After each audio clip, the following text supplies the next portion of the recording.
Nouveau numéro du journal de bord, avec nous par téléphone depuis la Bretagne, Jean-Marie Le Pen, bonjour. Bonjour. Alors on commence par l'affaire Océane, cette petite fille de 8 ans, tuée de 4 coups de couteau le week-end dernier. Vous réclamez depuis toujours le retour de la peine de mort pour de tels cas. Oui, je note que la presse continue d'appeler cet homme un jeune homme. Si on est jeune homme jusqu'à 25 ans, on est bébé jusqu'à 18, quoi, je crois. C'est dérisoire. Bon, c'est un crime abominable, ignoble. C'est celui d'une bête fauve qui, à mon avis, n'a pas l'excuse qu'il présente d'être ivre, parce que je rappelle que l'ivresse est dans le droit pénal français une circonstance aggravante et non pas atténuante. Cela étant, s'agissant d'un délinquant, d'un criminel sexuel, on sait que ceux-ci ont une tendance, hélas, habituelle à récidiver.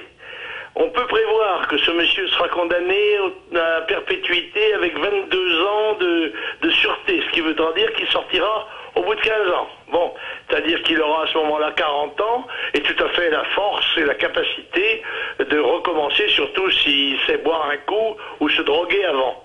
Je pense donc qu'il y a des cas où la peine de mort est une nécessité absolue de la défense de la vie et de la sécurité des citoyens. Je rappelle que c'est le premier devoir de l'État. Le premier devoir de l'État, ça n'est pas de sonder les états d'âme des criminels, c'est de protéger les innocents. En l'occurrence, il s'agit là d'une bête fauve qui a tué, violé, enfin essayé de violer ou tuer pour la première fois. C'est probablement quelqu'un qui récidivera. Et je pense que s'il récidivait après une remise en liberté, ce sont les juges qu'il faudrait que l'on mette à ce moment-là en prison. Alors beaucoup de Français vous suivent sur cette question de la peine de mort. Marine Le Pen a promis d'ailleurs d'organiser un référendum sur le sujet une fois élue. Pourquoi, selon vous, la gauche s'y oppose et pourquoi l'a-t-elle aboli ? Je ne sais pas, elle s'y oppose pour des raisons idéologiques, encore que la gauche, pendant la Révolution française, la gauche pendant la Révolution bolchevique, la gauche pendant la Révolution chinoise, ont tué par millions et dizaines de millions. Par conséquent, ils sont assez mal placés pour défendre pour supprimer la peine de mort, enfin maintenir l'interdiction de la peine de mort. Et la droite d'ailleurs ne l'a pas rétabli. Oui, c'est toujours pareil. La gauche fait un certain nombre de choses, la droite prétend s'y opposer, mais en fait, elle n'ose jamais prendre le contre-pied de ce qu'a fait la gauche. Il y a une complicité absolument évidente entre l'UMP et le PS. C'est ce qui d'ailleurs nous fait qualifier leur groupe du MPS. On passe aux inondations dans le sud, à la fois en PACA, en Languedoc-Roussillon et dans beaucoup de départements français, les inondations avec des dégâts colossaux. Est-ce que l'urbanisation n'est pas aussi en cause dans tout cela ? C'est probable, oui, c'est probable, mais je pense quand même que les spécialistes devraient arriver au bout du compte, alors que ces inondations et leurs catastrophiques conséquences se produisent tous les ans, à essayer de trouver des solutions. Là, il est vrai qu'il y a la conjonction qui provoque d'ailleurs les catastrophes. C'est ce qui s'était produit en Hollande, c'est ce qui s'est produit en Vendée.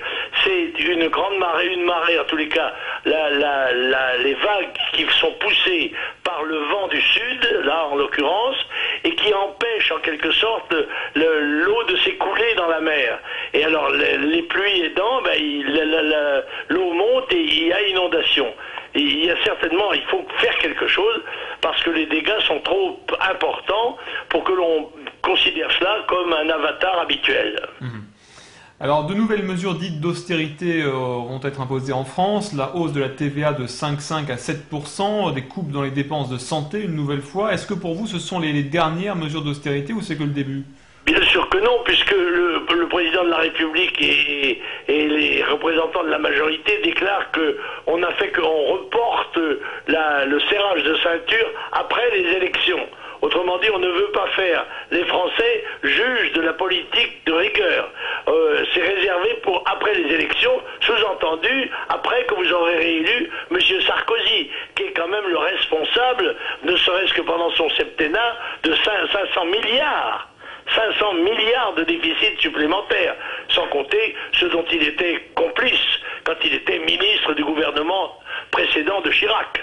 Nicolas Sarkozy qui était particulièrement fier d'être aux côtés de Barack Obama pendant le G20. Oui, mais écoutez, ça avait quelque chose de dérisoire de voir ces deux personnages qui seront sans doute battus tous les deux aux élections présidentielles futures se lancer des compliments et se regarder amoureusement les yeux dans les yeux. Alors sur le plan international, après la Grèce, l'Italie, rattrapée par les difficultés, Silvio Berlusconi a annoncé son départ prochain de la vie politique. Oui, on sait qu'il y a de nombreux pays qui sont menacés par la crise de la dette, laquelle ne fait que commencer. Donc on sait que l'Italie est menacée, on sait que l'Espagne est menacée, on sait que la France est menacée, mais tout ce qui est fait n'est pas fait pour résoudre le problème de la dette, parce que ça n'est pas en économisant 20 milliards par an sur un déficit de 90 milliards et une dette de 1700 milliards que l'on va résoudre le problème, n'est-ce pas? C'est bien évident. Par conséquent, ils se battent le dos au mur pour éviter la réforme fondamentale qui serait la sortie de l'euro, la sortie concertée des pays de l'euro. Parce que on nous disait il y a quelques semaines encore que c'était abominable même d'envisager la fin de l'euro, parce que la fin de l'euro serait la fin de l'Europe. Si la fin de l'euro était la fin de l'Union européenne, ça serait bénéfique pour la France. Il faut sortir de ce système qui nous a apporté non pas la prospérité, mais la pauvreté et la décroissance. Alors sur le plan de la présidentielle, on a appris la candidature de Jean-Pierre Chevènement. Qu'est-ce que ça vous inspire? Vous savez comment on le surnommait? On le surnommait Lazare, parce qu'il avait été pratiquement ressuscité après une attaque qui normalement aurait dû l'emporter. Alors il se croit donc comment dirais-je, missionné pour réapparaître à chaque élection. Mais écoutez, je crois que ça n'est pas à nous que cela nuira. Encore que nous préférerions avoir le candidat socialiste au deuxième tour que le candidat Sarkozy. Et Jean-Pierre Chevènement qui a été attaqué là dans la presse parce qu'il occupe un HLM. Hein. Oui, oui, mais écoutez, il n'est pas le seul. Il y a des centaines et peut-être même des milliers de gens qui, à Paris en tout cas, occupent ce genre d'appartement alors qu'ils ont des ressources très largement supérieures à celles qui sont exigées dans ce cas-là.